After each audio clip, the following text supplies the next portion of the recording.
Welcome to Blame the Bible study where we actually read all the horrible parts of Christianity they don't like to talk about in church. Today, let's look at Leviticus chapter 20 and read about all the different reasons why God says people should be put to unaliving. What a joyous message from the word of the Lord, the book of love. Let's read together.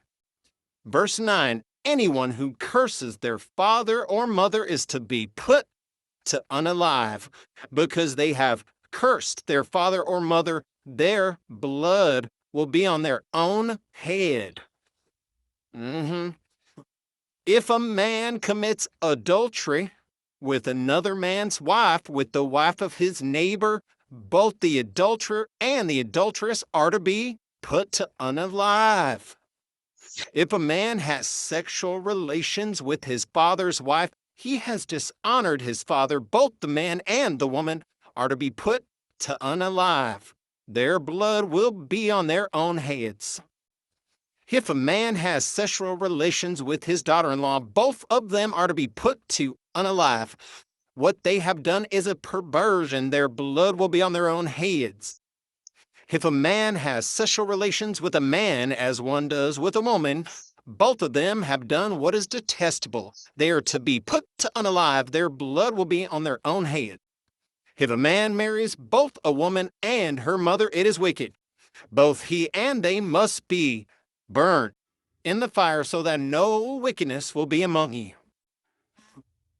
The book of love, everyone. Now listen, I understand what people will say. This was the old covenant in the Old Testament. That's why we needed that human sacrifice of Jesus, that blood sacrifice, so that his blood would cover our sins.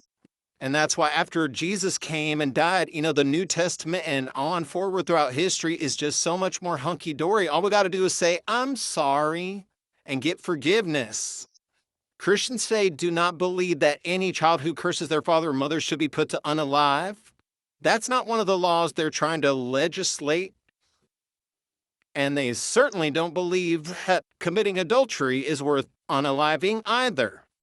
In fact, I think out of this entire list, the only thing that Christians today would agree with deserves a punishment of some kind or is immoral in some way is the homophobic verse talking about how men who, lay with men as they would with a woman are detestable, right? It's just propaganda.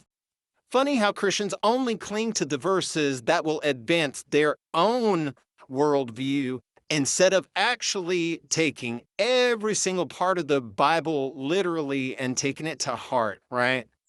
Christians will say that this entire book was written by God and it's all the word of the Lord that we need to follow and use as guidelines to live our life. But they don't do it. They say it, but they don't do it. They pick and choose what they want to just kind of write off as archaic and, oh, that just applied in the Old Testament times. And then other things they take and say, oh, no, this still applies today. We should follow this rule. How do you pick and choose? Who gets to pick and choose? It's human beings who are picking and choosing. It is not the Lord, okay? He didn't write a handbook that goes at the end of the Bible and tells you, by the way, these verses you're supposed to take to heart and enforce in your culture today. And these verses have an expiration date and they only apply before Jesus came or what have you. It is human beings who wrote this book. It's human beings who today interpret this book and pick and choose which parts they're going to make a part of the Christian worldview, the Christian doctrine that they are propagating and spreading throughout the world. This book was written by humans, not by God, and it is very plain to see that even modern-day Christians don't actually believe it was all written by God because they do not follow all of the commands that are in here. Here we have, just out of these 6 examples, only one of them are things that Christians today would agree is a sin or is worth some kind of punishment.